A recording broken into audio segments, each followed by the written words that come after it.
दोस्तों आज के इस क्लास में आप लोग का स्वागत है। आज के इस क्लास में हम बात करेंगे बिहार बोर्ड परीक्षा के लिए जो आपको हिंदी 100 मार्क्स पढ़ना होता है और इसमें जो है गद्य खंड का 7वां जो चैप्टर है अपना ओ सदा नीरा, इस पाठ के सारांश को बहुत ही प्यार से अच्छे से बहुत ही आसान शब्दों में हम लोग समझेंगे। आपके एग्जाम में बोल दिया जाता है क्वेश्चन में कि ओ सदा नीरा पाठ के सारांश को लिखिए और उसके लिए 5 मार्क्स आपको मिलती है। जी हाँ, बिहार बोर्ड एग्जाम में बात कर रहे हैं क्लास 12 की। तो इसमें जो है बोल दिया जाता है आपको वो सदा नीरा पाठ के सारांश को लिखे और आप किस प्रकार से आपको लिखेंगे कि आपको ज्यादा मार्क्स मिलेगा, कितना आपको लिखना चाहिए, कितना सफिशिएंट है, उसके बारे में बात करेंगे। और यहाँ पे एज इट इज जैसे यहाँ पे लिखा गया है ना, अगर आप उस प्रकार से आप लिख लेते हैं तो आपको बहुत अच्छा मार्क्स, पूरा में पूरा मार्क्स 5 में 5 आपको मिल जाएगी। और खास करके इस सारांश को देखने के बाद इस चैप्टर के ऑब्जेक्टिव क्वेश्चंस भी बहुत सारे क्वेश्चंस आपसे बन जाएगी, तो मतलब डबल बेनिफिट है। इसलिए अच्छे से देखिए शुरू से अंत तक।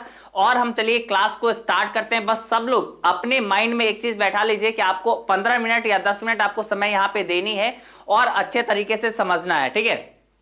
तो चलिए स्टार्ट करते हैं। बाकी सारे लोग वीडियो को लाइक जरूर कर लीजिएगा, साथ ही साथ चैनल को सब्सक्राइब कर लीजिए। जी हाँ, सब्सक्राइब कर लेना है, ठीक है। और बाकी चलिए स्टार्ट करते हैं बिना टाइम गवाए। अपना यहाँ पे चैप्टर जो है ना, चैप्टर का नाम है ओ सदा नीरा। सबसे पहली बात आती है सारांश देखने से पहले कि ओ सदा नीरा पाठ को लिखे कौन है, ओ सदा नीरा निबंध को लिखे कौन है। तो यहाँ पे इसको लिखे हैं जगदीश चंद्र माथुर जी। कौन लिखे हैं? जगदीश चंद्र माथुर जी। नाम याद रखिएगा, ओ सदा नीरा पाठ के लेखक हैं जगदीश चंद्र माथुर जी। इनका जन्म जो हुआ है 16 जुलाई 1917 को हुआ है। कब हुआ है? 16 जुलाई 1917 को। निधन इनका हुआ है 14 मई 1978 को। 14 मई 1978 को इनका निधन हुआ है। उसके बाद देखिए इनका जन्म स्थान जो है वो क्या है?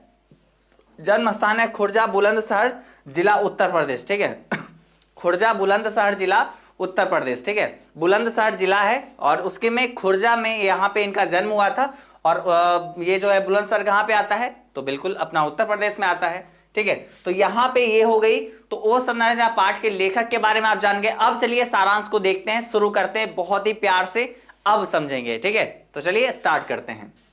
देखिए अपना यहाँ पे जो है सारांश लिखना आप किस प्रकार से स्टार्ट करेंगे, आपके सामने क्वेश्चन आएगा और आप इस प्रकार से आप लिखना शुरू कर सकते हैं, ठीक है। इस प्रकार से आप लिखना शुरू कर सकते हैं। देखिए ऐसे स्टार्ट करना है।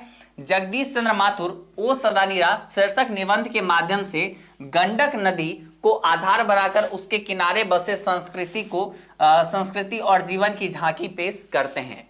क्या कैसे लिखना है? जगदीश चंद्र माथुर ओ सदा नीरा शीर्षक निबंध के माध्यम से गंडक नदी को आधार बनाकर उसके किनारे बसे संस्कृति और जीवन की झांकी पेश करते हैं। कि यहाँ पे सबसे पहले तो आपको ये जानना होगा जगदीश चंद्र माथुर ओ सदा नीरा पाठ को लिखे हैं। उसके बाद ये क्या है? एक निबंध है। ये क्या है? एक निबंध है यानी एस्से है। इसके माध्यम से इन्होंने गंडक नदी को क्या किया है? गंडक नदी को आधार बनाया है और उसके किनारे जितने भी बसे संस्कृति है, और जितने भी जीवन है उसकी झांकी यहाँ पे उन्होंने प्रस्तुत किया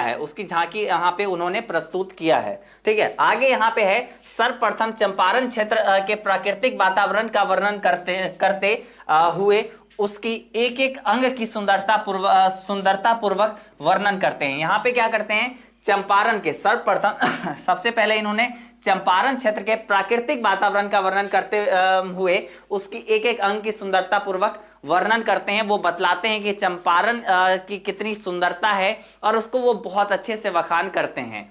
आगे है वे बताते हैं कि नदियों में बाढ़ आना मनुष्य के स्वार्थ के कारण हुआ है। किसके कारण? मनुष्य के स्वार्थ के कारण आज नदियों में बाढ़ आती है और इसके पीछे आगे वजह भी आपको लिखनी होगी। इस प्रकार से आप अच्छे से लिखेंगे, आपको पूरा में पूरा मार्क्स मिलेगा, ठीक है।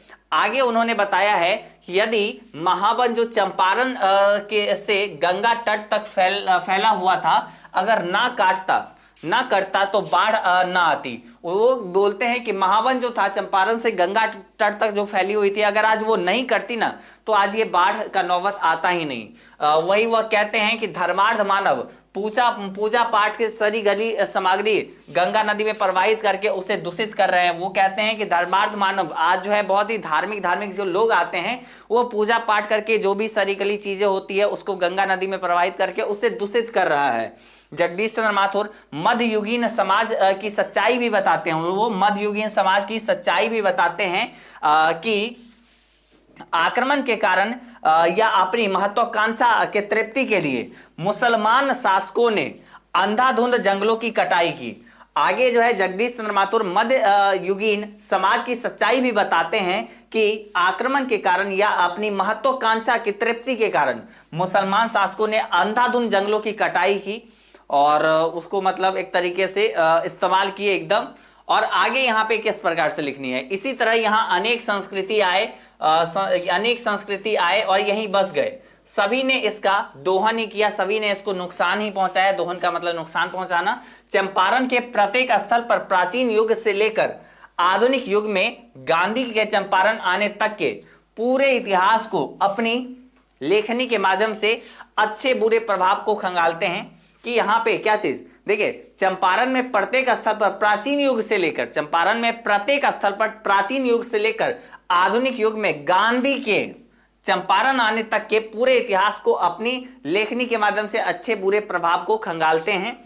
अंत में गंडक की महिमा का वखान करते हुए वे कहते हैं कि ओ सदा नीरा, वो कहते हैं ओ सदा नीरा, ओ नारायणी, ओ महागंडक, वो कहते हैं कि ओ सदा नीरा, ओ नारायणी, ओ महागंडक, युगों में दीनहीन जनता इस विविध नामों से तुझे संबोधित करती रही है। युगों में दीनहीन जनता इस विविध नामों से, इस अलग अलग नामों से आपको बुलाती रही है, संबोधित करती रही है। और तेरे पूजन के लिए जिस मंदिर की प्रतिष्ठान हो रही है, जिस मंदिर की प्रतिष्ठान हो रही है उसके नींव बहुत गाढ़ी है, इसे तू ठुकरा ना पाएगी। अंततः हम कह सकते हैं, अंततः ऐसे लिखना है। ये तो हो गया पूरा चैप्टर का सारांश। और लास्ट में सारांश जब आपका खत्म हो जाए उस समय आप लिख सकते हैं इस प्रकार से, अंततः हम यह कह सकते हैं कि ओ सदा नीरा जगदीश चंद्र माथुर के सबसे अच्छे निबंधों में से एक है और इस निबंध के माध्यम से उन्होंने अपने विचार को काफी अच्छे तरीके से प्रस्तुत किए हैं। ठीक है, तो यहां पे कुल मिला के चैप्टर में आपको सारांश कुछ ऐसा ही लिखना है। ठीक है, सारांश कुछ ऐसा ही लिखना है और ऐसे लिखोगे आपको पूरा 5 में 5 मार्क्स अच्छे से आ जाएगा, नो डाउट। ठीक है, तो यहां पे एक बार चलिए एक बार दोबारा से रिवाइज कर लेते हैं। और हाँ, एक और चीज बता देते हैं, अभी तो हम रिवाइज कर ही लेते हैं, साथ ही साथ आपको बता देते हैं कि आज ही शाम 7:15 पे टेस्ट भी आपकी होने वाली है इस चैप्टर की। तो आप निश्चित रूप से टेस्ट में अटेंड करिएगा और अच्छे से अपने इस चैप्टर के ऑब्जेक्टिव क्वेश्चंस के टेस्ट में जवाब दीजिएगा। ठीक है, तो चलिए ओ सदा नीरा पाठ को जगदीश चंद्र माथुर जी लिखे। इनका जन्म जो है खुर्जा बुलंदशहर उत्तर प्रदेश में हुआ है। देखिए, जगदीश चंद्र माथुर ओ सदा नीरा शीर्षक पाठ के माध्यम से, शीर्षक निबंध के माध्यम से उन्होंने गंडक नदी को आधार बना के और मतलब उसको आधार बना के उसके पास, उसके किनारे बसे हुए संस्कृति और मानव के बारे में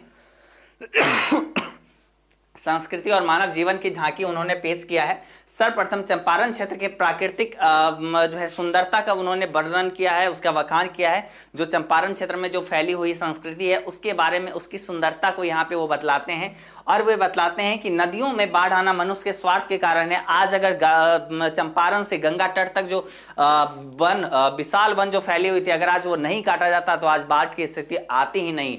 आज धर्मार्थ मानव पूजा पाठ की सामग्री को गंगा नदी में प्रवाहित कर देती है, जिसके कारण क्या होती है, गंगा नदी प्रदूषित हो रही है।